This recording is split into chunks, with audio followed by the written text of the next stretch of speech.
guys, welcome back sa aking channel, Upper Class S. At ngayong araw na to, mag-unboxing tayo and review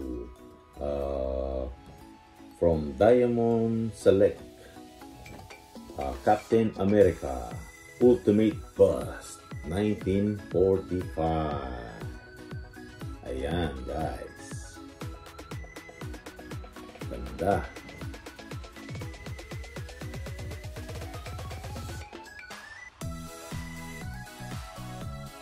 Nabili ko lang to ng $30.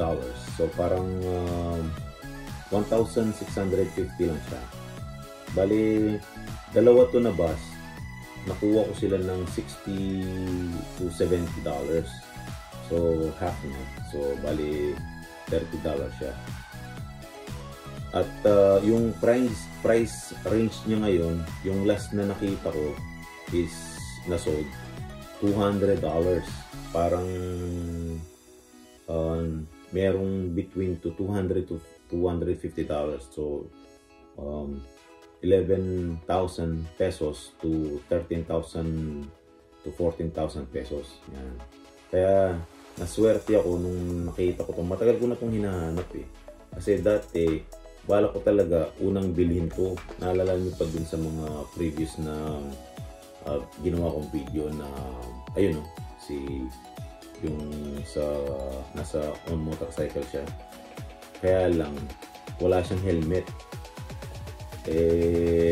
Naisip ko bilhin na rin to, pero dati talaga ito yung gusto kong bilhin. Mas nauna yun. Ang problema is wala siyang helmet. Kaya ako na to nabili. Gagayahin ko sana yung helmet niya, or baka natatanggal at pwede siyang malagay doon. Kaya ako ito binili. Yan. Ganda niya. Tsaka sobrang mura lang. Sobra. $30 lang siya. Meron pa nga siyang price oh. Yung nagbenta. Siguro nung retail niya dati is $55 to. Tapos bigla niyang binargain. Yun. Nung nakuha ko siya, ginrap ko na. May kasama pa siyang isang bust, which is makikita niyo yun sa isa kong video. Let's go, open na natin guys.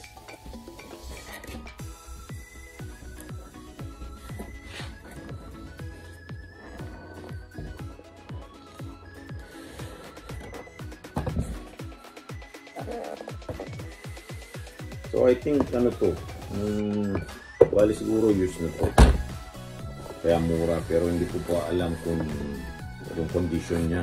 Nakita ko lang na mura, tsaka gusto ko siya.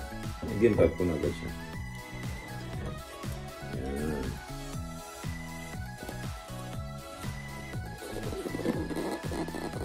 Yun. May certificate card pa siya. So sakto. Yung number na limited edition niya is 1945.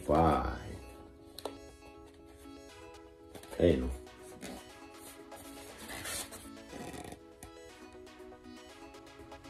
Yan.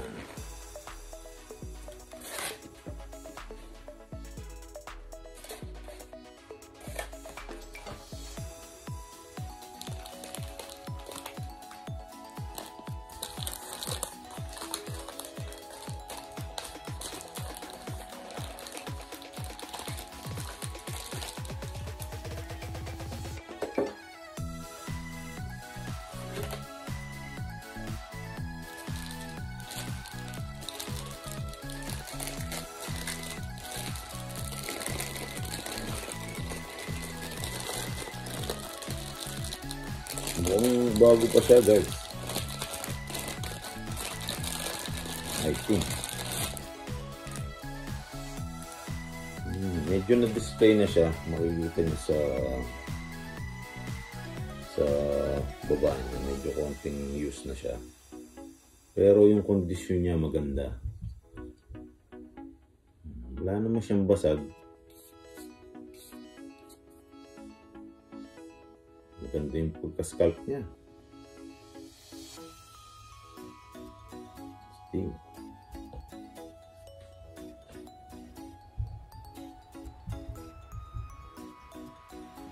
Ang gusto ko sa Captain America 1945, yung pagka-classic niya, tsaka yung forma niya, dating.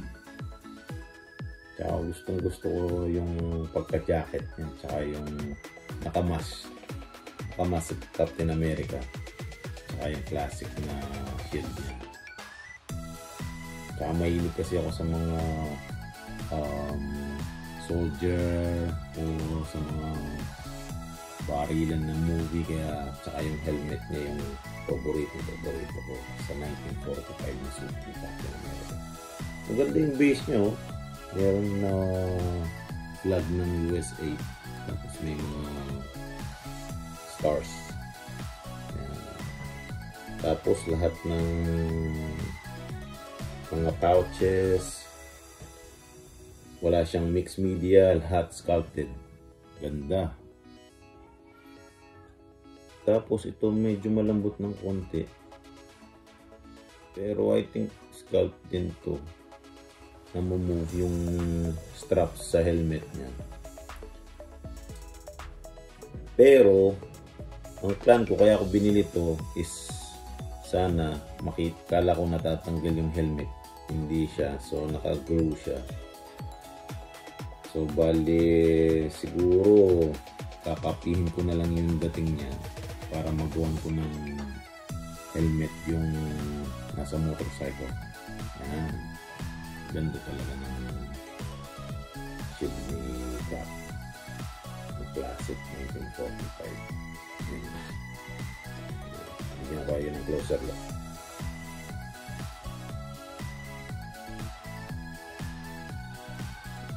Tsaka yung texture. Ganda.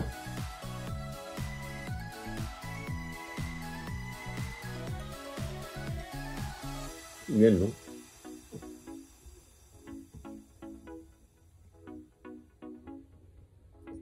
Yung pouches niya, ganda. Fully sculpted. Binigyan din ng parang leather jacket na style na texture.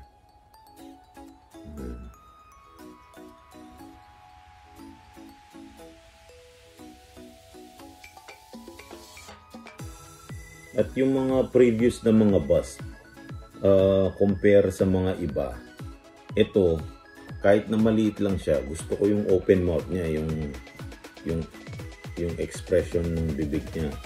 Mostly lahat sarado yung bibig eh. Ito open.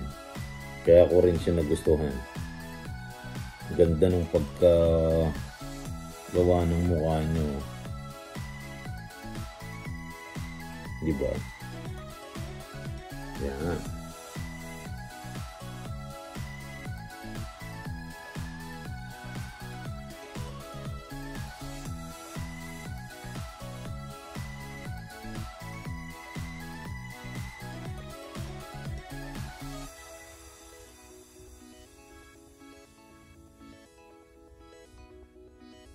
Gandang Captain America nito. Pandagdag sa mga koleksyon.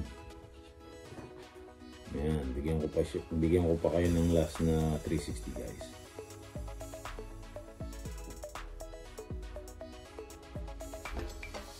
At ang maganda niya is nakuha ko lang siya ng sobrang mura.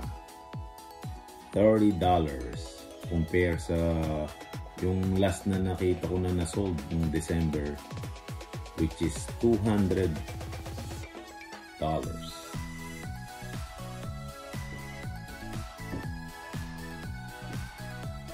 Parang times 5. Ganda niya.